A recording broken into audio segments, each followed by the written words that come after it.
Hi everyone. Welcome back to another Find Your Flow, Follow Your Passion on Are You OK Day. So, just checking in on everyone, how they are. I'm really excited to have Isolde join us. Here we go. And there we go. She's a dear kindred spirit from Ireland, and today, during these really difficult times, especially on Are You OK Day, she's going to be talking about self-compassion, self-awareness, and leadership. Welcome, Isolde, all the way from Ireland. Thank you so much for joining me tonight. Hi, Well, Jesse. morning for you. Yes, and good evening to you. Are you okay? Are you okay? I know it's been. Is it Are You OK Day in Ireland too? It's the same. Well, I've seen it on social media, so I think once it happens on social media, then it's there for everybody. Yeah, it's really important. Like today, like for my work, we actually had the half day off, and then we had, a conversation about how to talk about Are You OK? Especially, we've been locked down here now for must to be 3 months now. So I think same Mm. as Ireland, you did a long stint too. We did, yes. I don't even know how long it seemed to go on forever, because we had a short break over Christmas, and then we went back into lockdown, I think until May. So it felt like it went on forever. Yeah, it was tough. Yeah. Somebody just mentioned, are you okay? Yeah, so, reach out. Are you okay? It's really important, during these times to open up that conversation. And, it's so easy, to just, it's been a roller coaster ride, and you probably would have felt the same. I think we were locked down last Christmas this out here in Mm. Australia. So Yeah. then we kind of had a bit of freedom in the summer, slowly came back, and then now we are. And even for me, I have my rituals, with with my sunrise and this, but even like this week I was kind of like, oh, I think I'm at breaking point. You reach at a point, you're like, wow. Were you ever feeling Yeah. like that way when it happened in Ireland? Absolutely. And I think the most important thing is that we start to accept that it's okay not to be okay and not to have Yeah. to pretend that we're okay. Definitely the first lockdown, for the first couple of months, I wasn't myself. And work had slowed down because a lot of things had been cancelled. I still had enough going, which was great. But it meant I had a lot more free time during the day. And, my big long to do list, did I even go near it? No. I took a lot of time out and did very little. And I think the big thing for me was practicing what I preached and being okay with that and being okay with not being highly productive all the time and taking that time. So when we went into the second and third lockdown, actually, I felt a lot better. And I think I was better in those because I had been more gentle with myself in the first one. Um, and yeah, that thing of even this week now, actually, I have things that I need to get done, and I'm just not feeling motivated to do them. And being okay to say this on a live, where I'm here as a coach to help people be motivated, and I'm saying, yeah, I struggle with motivation sometimes as well, and that's what it is to be human. And the interesting thing, and psychology will tell us And I that if we want to bring about change, we have to accept where we are now and sit with our emotions and acknowledge them. And once we do that, it allows those emotions to move, and then we can move forward. Yeah, I love that you had a beautiful quote. I think that you recently posted. What was it again? The one you shared about being somewhere. I'll meet you in the field. Oh, the Rumi quote. Yeah, I love that. Beyond right doing and wrong doing, there's a field. I'll meet you there. And I think in a world that's so full of opinions, um, we can lose sight of the people behind those. So I really love that quote. It helps me with my judgment. And anytime I notice I'm being judgmental, which is a lot, I mean, our brains are designed so that we can make fast judgment. But to remind myself that I don't know everything. And when I can meet people where they're at, I learn a lot about myself and about them as well.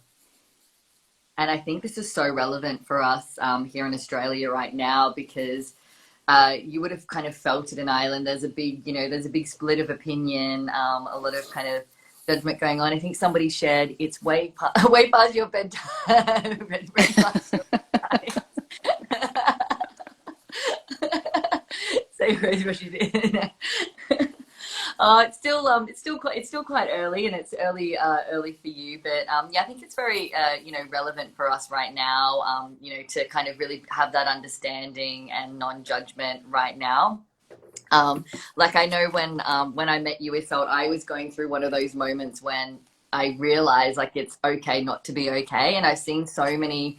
You'll probably see it in Ireland, so many beautiful, authentic kind of shares from women and men, especially on this day, actually owning up, being like, hey, I went through a stage of my life, and sharing their story when they're not being okay. And, I definitely went through that a few years ago when I had that tower moment. I realized I had a mask. Like when people used to ask me like, hey, how was your day? I would just say, oh yeah, I'd pretend like it was good in this. And now I actually realize sometimes people ask me and they go, hi, how's your day? And I was like, actually, it's not that great. And that's when I've had the more authentic friendships come in my life, and, more kind of, real conversations with people. What are your thoughts on that, Isolde? Absolutely. And when I was in the corporate world, I believe, and I suppose I still am, but I'm not employed full time, I'm self employed.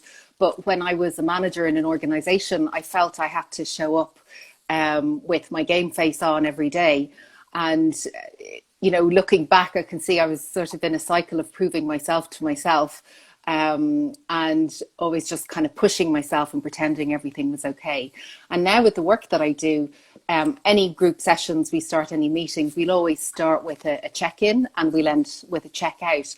And that's an opportunity for people just to share, well, what do you need to say to bring yourself to this space so you can be fully here? So the ability to say, yeah, I'm really stressed for being in traffic, or I'm really stressed because, the childminder can't come to the house today and I'm working from home.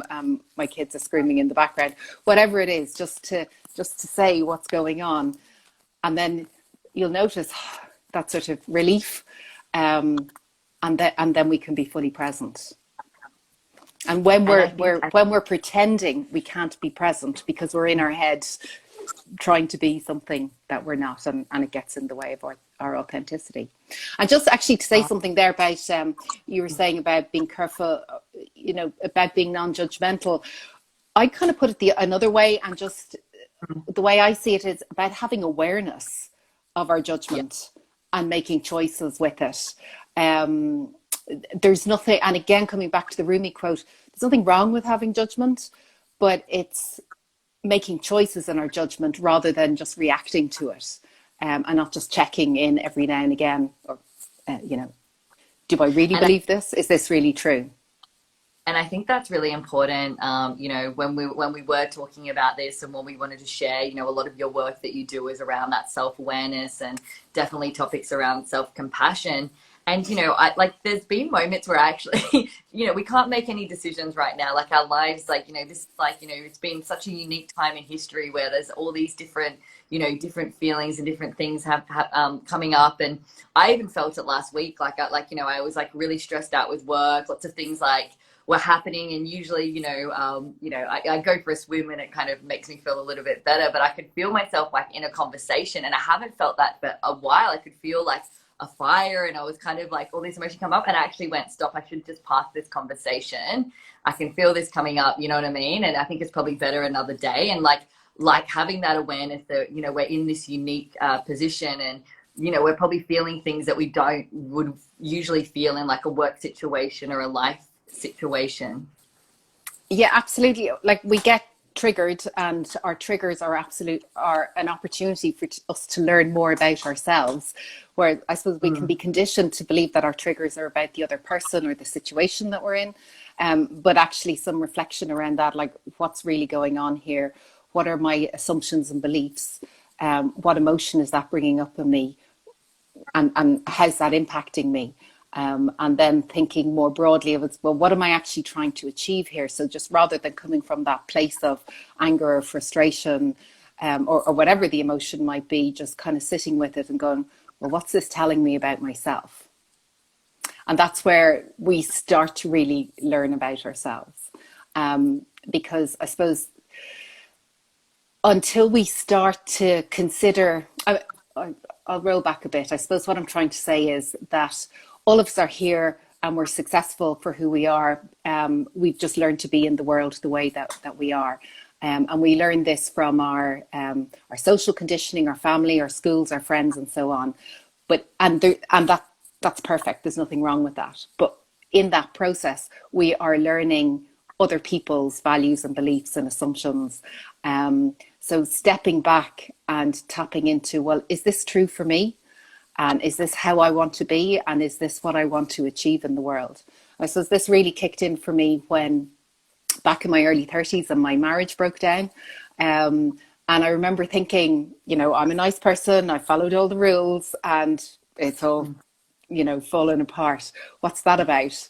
And then I went into another relationship and I remember feeling, or I remember thinking, the faces are different, but it feels the same. And I felt like I was on repeat. And that's when I started getting really curious about, well, what's going on here? And that for me was the beginning of my journey into getting curious. Because definitely, I have moments of feeling like the victim and it's not fair and I've done everything I should. And, and that's totally normal and human as well. But then when I started to get that feeling of repeating, it's like, well, the thing that's consistent here is me. So what's that about? And yeah, it's been an interesting journey since. And I think when I met you in Ireland, you were or in Portugal when we first met, you were on a similar journey, weren't you? Similar journey, definitely. Like I had that kind of towel moment. I had kind of like people see me now and they don't realize like at that point of, of my life. And I actually, when I wasn't okay and I was going through a lot, like I didn't actually share it with people. I wasn't honest about everything that was going on, and I kind of when everything broke down, I realized like I have to change. It's me. Like I have to go on this journey. So I went to Portugal, and then somehow, I always had this dream that I wanted to live in an island. Like I think I shared it with you, and then ended up, following my passion, and everyone thought I was crazy at the time. I was like, I want to work at a whiskey distillery, and then I met you, and I went. Everyone was like, I gave up like my big corporate job and like all my things and just was like, you know what? And I took such a risk. And when I met you, so I really pushed myself out my comfort zone. Like I did my flamenco and like kind of pushed myself out, and I really kind of discovered myself, who I was without all this expectation. I remember this one thing that you said to me when I was living in Ireland, and I think I even shared it on my Instagram as a quote, and I was like, remember, this isn't your storm, this is their storm. Because what I realized for all my life, I used to take on a lot of other people's energy and the things that were going on with them, and using it as a reflection of me, and even in relationships and different things like that. So I think that's it's beautiful. Recognizing what's mine and what's everybody else's, and then making intentional choices around that. We've got that? Monica, Sorry? the women from the yoga retreat in Portugal are joining us. Like Monica. Oh, cool. Hi, Monica. And thank you for your message. Someone was writing something about it's beautiful to see you sharing the light. So cool. So where were we? I got distracted there with the So we were talking about how you were saying how you shared that quote with me about not being your storm, and with that self-acceptance and that self-compassion, and understanding like not taking on other people's energies or things that's going on. And I think that's very relevant to right now as well. Yeah, exactly. I mean, every day I will put my feet on the ground and feel my feet on the ground and just come into myself and just check how I'm feeling and ask myself, is this mine? And kind of do an exercise of sending how I'm feeling back in case it's not mine. And because I know how I've got to recognize how I usually feel. So when I don't feel that way, I'm kind of thinking I'm probably picking up other stuff. And yeah, I watch my time on social media. I'm really careful about how much news I watch and all of that. Just pay attention to what's going on in my head and make sure I make some quiet time to come out of my head and just be present and get into nature and so on, and to disconnect. Because, and actually during the last lockdown here, I made a big decision to, I live in Dublin, and I made a decision that it was time for me to leave Dublin and move out. And, you know, for a world traveller like you, that mightn't seem like a big deal, but to, you know, a lot of family and so on, it was sort of, it was a strong message or big message for them to hear that I want to move 200 kilometres down the road. So I suppose, but that was something that I'm grateful to COVID for, because it actually gave me that space to kind of connect in and kind of go, well, where do I want to be? What do I really want in my life? What's important to me? And yeah, it sort of gave me the I suppose strength to kind of go, yeah, I'm going to up sticks and move. I'm still in the same country. I have a car, you know, I'm not that far away from anybody. But I don't, if the COVID hadn't happened, I probably would have been just on the hamster wheel going. So I am grateful that I got that chance to slow down and think and redesign how I live my life. I think you've done a lot of that as well, haven't you? Yeah, I think this is very relevant to everyone, you know, right now.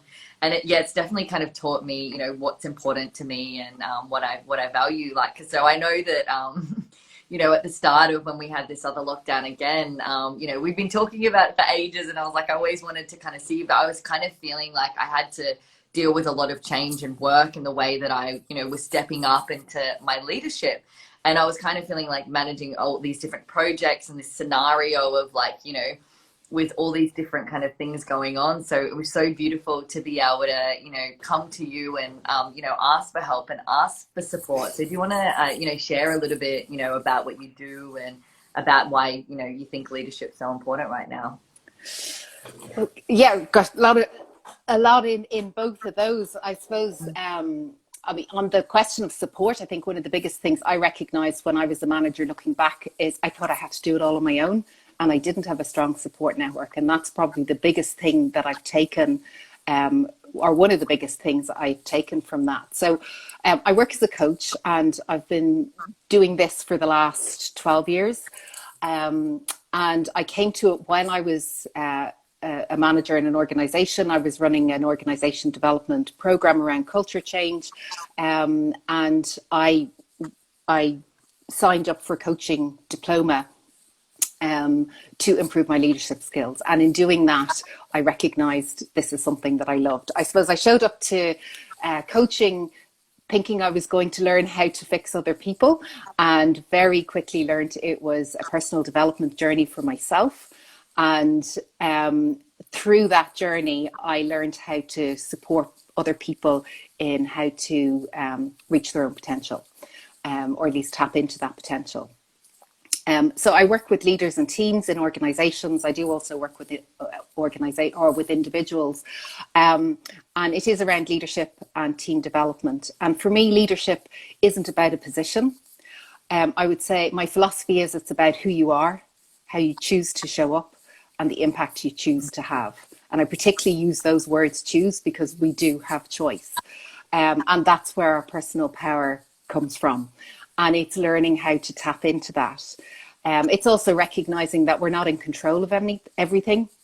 So learning to live with that as well, and learning what can I influence, what can I do for myself, and then with the things that are outside our control, making sure that they don't take over. And I think, what I think of what I learned in yoga about staying on your mat. And that for me is about, well, when we're on our mat, we're not supposed to compare ourselves to how we were yesterday or how we want to be tomorrow, to accept ourselves as we are now. And also not to be comparing ourselves to others around us, but to focus on being who we are right now and the best that we can be. And yeah, absolutely work towards our aspirations. And that's for me what true leadership is about. It's not telling others what to do. It's creating the space where they can really tap into their own potential and reach that. And I suppose the values behind that are really important as well. So that for me is what leadership is about. And I've come to that understanding through the work that I've been doing. Because when I started 12 years ago, I had a different view in leadership. I had a view of I'm a manager and I need to make things happen. And absolutely, managers do, in their role, have responsibilities to do that. But the leadership piece then is tapping into the more human side of it. And the self-compassion piece, I mean, that's been a lifelong journey for me. And learning to recognize the dialogue that's in my head and the conversation that I'm having with myself, and recognizing that everything I think isn't fact, and that the most important relationship we will ever have is the one with ourselves, how we speak to ourselves, how we treat ourselves. And when we learn to be kinder to ourselves, we become better, we tap into our potential, and we are better able to support others as well. And self-awareness is integral to that, because unless we're stepping back and being curious, and I think the curiosity is the key to this. It's not about judgment. It's like, oh, what was that about? I'm not happy with how that meeting went, or how I was in that situation. What was going on there? And being curious and being kind.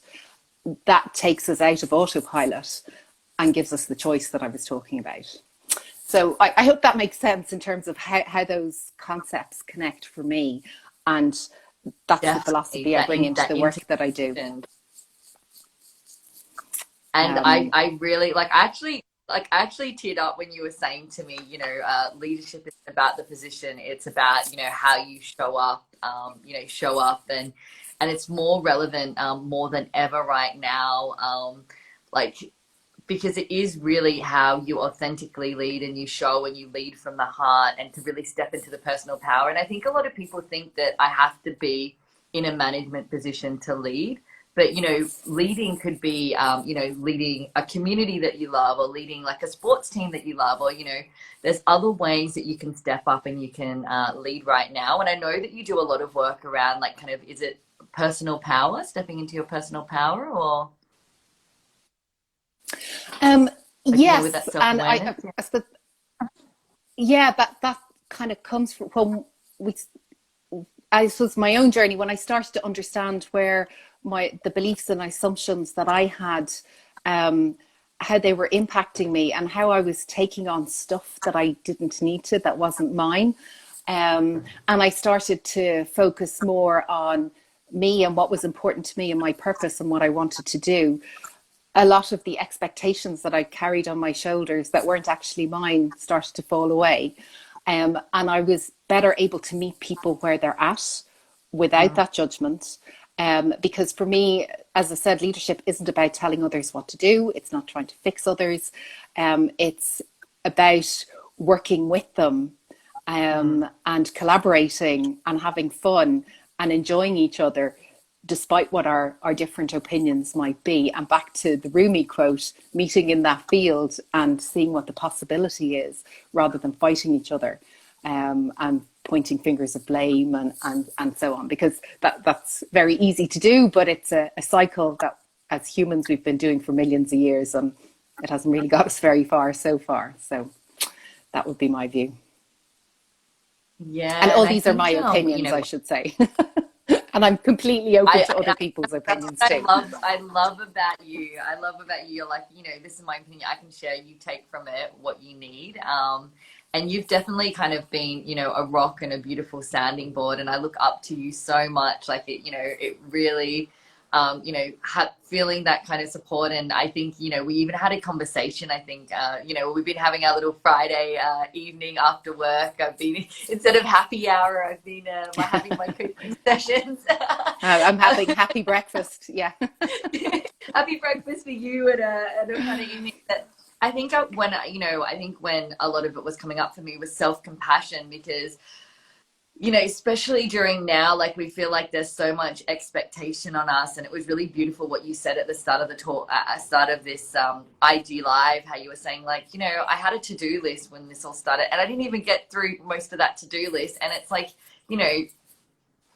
we've got to sometimes, have that self-care and self-compassion that, things aren't, we're up and down. And yeah, is there anything more about self-compassion that you've definitely learned? Well, I think the biggest thing I've taken from this is I still have a to-do list, but I don't beat myself up about it. In every moment, I'll kind of go, what am I able for next? And sometimes I'm able to take on the big things and lash through them, and it's a great feeling. And then other times it's the smaller stuff, but it's always in the moment, what am I able for right now, and being okay with that. And that's been a real mindset shift for me, definitely. And I think a big thing that I've definitely integrated and learned from you is that I remember when we first had our conversation, I had three different to-do lists. I had a personal to-do list, I had a to-do list for work, I had a to-do list for the communities that I lead. And then you were like, why don't you just have one? You have one to-do list. Because then I realized I was confusing myself with all of these. And once I kind of put it together and was like, okay, these are my things that I need to do. Yeah, it was just a life changer for me. Yeah, well, apparently, and what I'd learned was that having multiple to-do lists undoes the good of a to-do list, because the whole point of having a to-do list is it's sort of like defragging your brain, putting everything in one place. So if we've multiple to-do lists, it's counterproductive. So yeah, I do that too. But as I said, I don't always get to my to-do list, but there's always, it's sort of, what do I do now? And I'll just do something, because something always leads to something else. And it's just about taking the next step each time. And it doesn't matter how big or small that step is once we keep moving. And I just coming back to even to the psychology of change, what they're understanding in neuroscience now is to bring about change, focusing on the positive and our strengths is far more powerful and will actually enable us to move forward and make the changes that we want. When we focus on the negative, and I suppose when I think back, say, even to when I was younger and how, you'd be in trouble if you didn't do things a certain way. And what that does is it puts your brain into stress mode. And, in the recent talk I was listening to, what they said was in one of the researches they were doing, they found even your peripheral vision was reduced when you're in stress mode. So when we move to a place of getting excited about a vision, tapping into our strengths and building on those, we're in a much more positive mind frame, and that enables us to move forward. It helps us move out of the stress stage. And that's what being locked up in COVID did. It put us all into survival mode. We were in stress. So it's about how do you bring yourself out of survival mode? And talking about the connections, keeping connections with people is so important. Whether it's a virtual walk or a virtual coffee or whatever it is, but maintaining our networks and being connected with like-minded people who support us is really, really important to our well-being. Yeah, and I think it's that's so important about, connection more than ever right now, and like to know that you're not alone in this. So when you kind of went into coaching, how did you so that is really your passion. How did you kind of really discover that was your passion? Like, I know that you said that when you started, you'd kind of, you did the diploma on the side. Like, what was it that kind of gave you that extra, Well, I think I was running a change project, and I knew on a technical level it was working well, but I wasn't quite understanding, say, the resistance that was happening.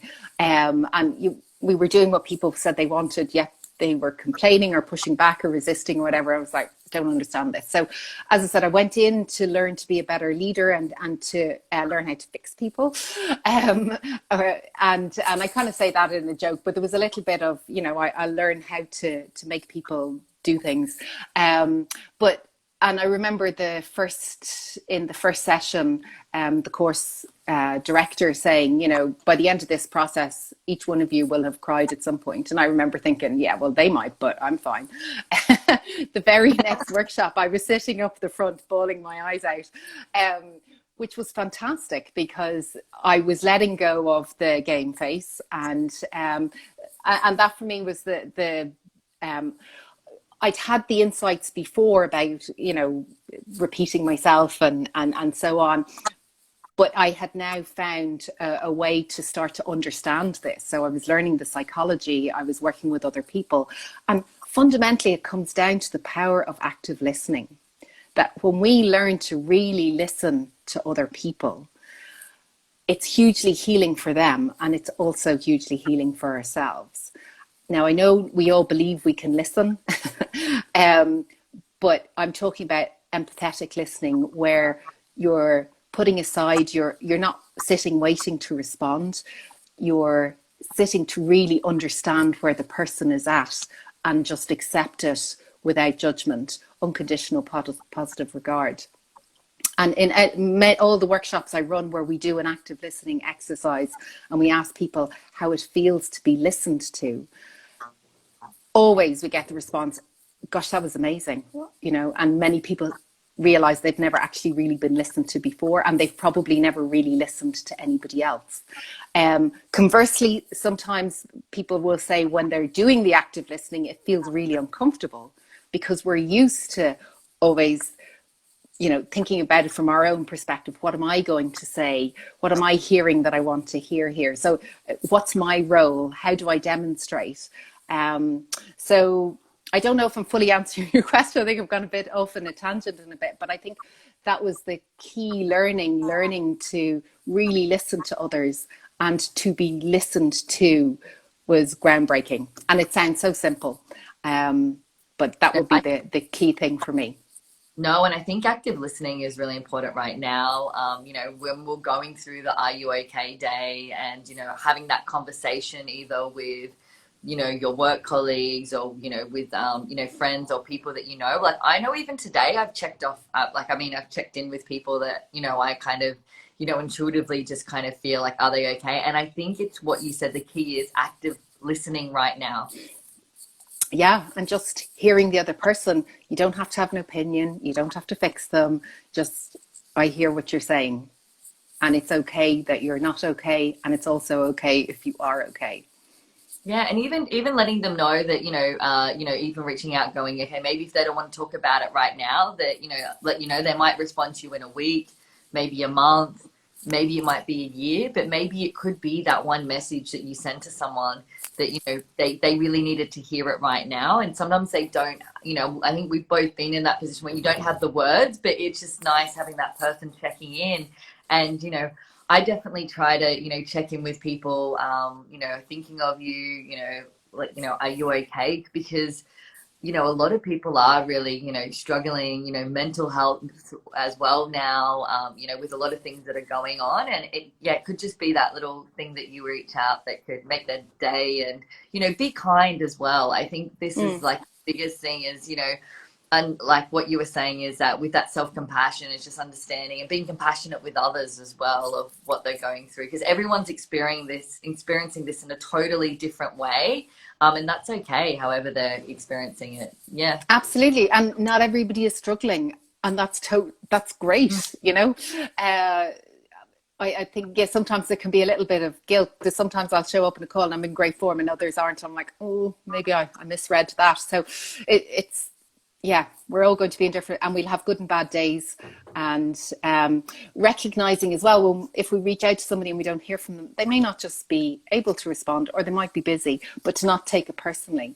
We're all doing the best. And actually, this was one of the things that the course director on my first coaching diploma said in the very first workshop is like, everyone in this moment is doing the best they can. And that for me is the most powerful thing. Whenever, and especially when in my work, and I notice judgment coming in, it's to remind myself that I'm doing my best and the other person is doing their best. It may not be what we're capable of, but we are doing our best right now. And that for me, just, it wipes out the judgment and grounds me back into, right, what am I here to do? yeah, what am I here to do? And I think that's so important right now. And, you know, just being honest, you know, how you're feeling. Like, because I think that, like, you know, people singing, they're like, oh, Jess, you know, like, you know, I'll have a lot, like, you know, you're always laughing, you're smiling, you're out and about in this. And I was like, yeah, but like I'm trying to make the most of our situation and I'm feeling it different. They haven't seen the nights where I've been in the bathtub with a glass of red wine crying my eyes out, you know what I mean? Or moments where I've like run down to the beach and went for a jog and just need to like just scream, like, you know, like, but I'm actually really using this time to feel it all, like just to feel it and be with it. But yeah, like it's funny how some people don't really see the other side, like you said, and like, you know, having the down days. But then sometimes I actually have to go to myself, okay, Jess, like, especially, you know, in leadership, I don't always have to be on. And, you know, sometimes I'll be really honest with my team. And I was like, yeah, like, you know, today is a tough day. Or, you know, today is, you know, I'm Yeah. doing, you know, I'm doing what I can, but, you know, really, really listening. So anyone now that I think right now that is, you know, struggling with kind of, you know, I think you did a beautiful thing about how to connect back to yourself. You did shared a beautiful quote about that. What would you say is some good tips around that and to build self-confidence? Um, well, I think probably the most important thing is connecting into how we feel and letting ourselves feel it. Um, but also, I would say don't push yourself beyond your boundaries. If something's feeling really uncomfortable and you don't want to do it, that's fine. But feeling is the most natural, normal thing. Feelings aren't right or wrong. I suppose, um, certainly I was taught, you know, it's not okay to be angry. It's not good to be sad, and it's better to be happy all the time. But actually, we have multiple feelings in every moment of every day. And recognizing that whatever we're feeling, it's just how we're feeling. So something I will do every day, as I said, is I'll put my feet in the ground, um, feel my feet, not think about my feet, but feel them, and then tap into, well, how am I feeling now? And just let myself feel it. And where am I feeling it in my body? And what I'll notice happen is that it'll start to shift. And after I've done that, um, I notice then I get up and I go do something that I hadn't planned to do at all. So I actually get something on my to-do list done. But I think the most important thing is acknowledging, accepting, we feel how we feel, whatever it is, it's okay. Sit in, allow yourself feel it. Now, whether maybe it's go for a jog, maybe I've got a punch bag up in my spare room. Maybe it's go for a swim, I've got my whatever job. it is. Yeah. Go down to the beach and scream. Um, Allow ourselves to feel our emotions in a safe way. It's not about dumping it on somebody else. If I'm angry, my anger is about me. Something's been triggered in me. So I'll go up and I'll hit the punch bag. I won't unleash it onto somebody else. That's one big thing I've learned. And then that's the starting of self-acceptance. And once we can start to accept ourselves, then our confidence can grow. So watching our self-talk as well is really important in terms of building confidence. You know, I would have had a very negative self-talk, like that other people are better than me, or they're smarter than me, or they're prettier than me, or whatever it is. And coming back to the staying in your mat, I was like, okay, well, that doesn't matter. I am who I am. And, you know, I'd recommend starting to keep a log of your strengths, even if it's something small, like I make great coffee, or I'm the best in my class, whatever it is, it doesn't matter. But start to create a list of the things that you do well, and use that to counteract the negative thought. So if you're having a thought like, oh, I'm no good, there's no point in this, it's like, well, hang on, look at all the good things that I have on my strengths list. So I have a lot of strengths. Yes, I'm not perfect. Yes, I'm not good at everything. But if I need help with something because I'm not great at something, like you're helping me with social media, it's not my strength. I'm not comfortable with it. But you're there to bolster me up and push me on and help me get it done. And I really appreciate that. And I accept that, you know, I can't be good at everything, but I will focus on the things that I am really good at. So I hope that helps. So And a big two things shout there, out. I'm so connecting with your proud of you feeling doing and your watching first your live with thinking. me. So. It only took you a year to get me here, but thank you for doing that. And yeah, like I think that's so important. Like on my desk, I've got like affirmation cards, and like I'll pull one out, you know, at the start of the day, and it's like really setting those things like to motivate myself. I've got one like I am, so it's like there are different I am cards, like I am powerful, I feel worthy. So I pick a like kind of mantra or affirmation I'm going to say for the day, and I, you know, say it to myself and lift myself up, and I'm like, okay, that's what I'm going to do for this day. Because yeah, like, you know, there's some days I really don't feel motivated. There's some days I'm just like, you know what, I really need a coffee and espresso plus. Yeah. But I'm like, no, okay, I am worthy, or I've got this, you know, or, you know, putting on like like a favorite song. Like music definitely gets me Yeah. up and have a little like boogie, or while I'm kind of like making breakfast or something, kind of gets me into the mood for work. And I love when I was like looking at your for Koi Koi consulting, you had the video that I shared, and it said like you sometimes dressing up to fill the part. So I actually was Mm. like, we had the afternoon off our UK day. I was at the beach. I was looking really, and I was like, no, what would Isolde do? And I was like, and I actually dress up for work, but I have my yoga pants underneath. And even my managing director who I report to, he said to me, Jess, you always dress up. I'm like, yeah, but it feels normal for me. Like, I actually feel like I'm setting myself up for success and for work. And, I actually, put on my favorite earrings, and it does really, how you look, it really projects how you feel. Yeah. Yeah, yeah, and it's also Amy Cuddy has done some work around research around this, the whole faking it till you make it. So taking on a physical embodiment of what we want. So stepping into the power pose can help us shift our mood and help build our confidence. And it's tricking our brain. So yeah, absolutely. Rather than sitting with your shoulders slumped, sit up, put on a jacket or whatever makes you feel more confident. Yeah, we can fool our brains. So yeah, fully behind that. And you look fab as always. I love that jacket. Actually, like I have like these weekly work meetings, and actually like, oh, what's Jess gonna wear? Like, because we don't know what to wear. So I feel like I have this expectation, but I'm like, oh, through style and fashion, even though I'm at home, like, I'll have my glasses on sometimes, you can still kind of, make it a bit fun. And then I've got my yoga mat by my desk, so sometimes like my lunch break, I'll kind of just do a bit of yoga. So before we go, I would really just like, if there's anything, because I know you've been through it before now, and Ireland's kind of opening up right now. Can you share a little bit, of, kind of any tips or anything that you can share with us here in Sydney? Because, we're still kind of looking like there isn't really any kind of, end goal at the start. So obviously it's things now to just kind of get by. Like, I think everybody's in, definitely the Groundhog Day. Yeah.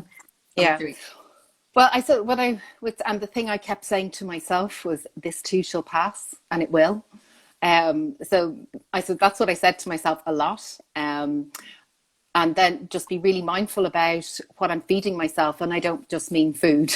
I mean in every aspect. So watch your level of social media and news and so on, get what you need, then have time out, get fresh air, or do whatever it is that you enjoy doing. Even if you don't feel like doing it, sometimes maybe just to push yourself to, whether it's listen to music and dance around the kitchen. Music is great for helping shift our mood, going for a walk, calling a friend, and just be nice to yourself and keep reminding yourself you are doing the best you can right now, and that is enough. Oh, I think Santia said she's been saying this too. This too shall pass. She's been saying it every day. It is really, and it is something just going, okay, for us now here in Isolde, it's spring. So it's kind of, we're getting a bit of the warmer weather, and to know that, this isn't forever. We are gonna, get through this. So just to kind of wrap it up now, with with leadership, coming back to with the leadership and how, with that change and how to change, and for anyone that wants to kind of step into leadership, what would you recommend? Ooh, big question. And I should say as well that as coaches, we don't give advice, but I suppose I'm not here actually coaching you. But to step into leadership, I would say we are all leaders. And I think it's tap into what are your values, what's important to you, what difference do you want to make, and what do you need to put in place to help you to start to achieve that? whether it's, you know, you need to do a bit of reading or training or get a network in place, or whatever it is. But we are all leaders as we are. So just check in with yourself. How am I doing? Am I the leader I want to be? Am I the role model that I want to be for myself and for others? And, you know, whether you are or not, that's cool. But if you want to make a change, that's within your agency as well. Oh, I love that. And, you know, right now we are, you know, to remind ourselves we are change makers and we can, you know, step into that. That's why, you know, with this find your flow, follow your passion, that I just wanted to, you know, share with women all these inspirational, you know, share with everyone all these inspirational women and people that I know. And, you know, for them to kind of go, you know, I can step into it and feel that they're supported. So I'm sending you so much love. Thank you So so great. much. It's been a pleasure. I wasn't at all as scary as I thought. I've actually just kind of forgotten that we're being watched and really enjoyed our chat. So thank you very much. Oh yeah, Um, no, it just flowed, just like a beautiful, you know, it felt like I was, you know, back with you in Ireland, yeah. the good And old maybe days. someday. Yeah, I was talking to Dean and he was sending his love as well. So we were just saying, oh, you know, you were such an important person for us in Ireland. So many beautiful adventures. Yeah. Well, that's lovely to hear. And the same back to you guys. So listen, have a lovely evening. Thank you for taking the time to talk to me. And we'll be in touch soon. Okay. And check out Isolde. So she's just started her Instagram page. So make sure that you follow it and send support. And if you need to, you know, reach out to any of us, feel free. You can send a DM to Isolde, even to myself, if you want to find out a little bit more what she does. And sending everyone so much. Bye. Thank you.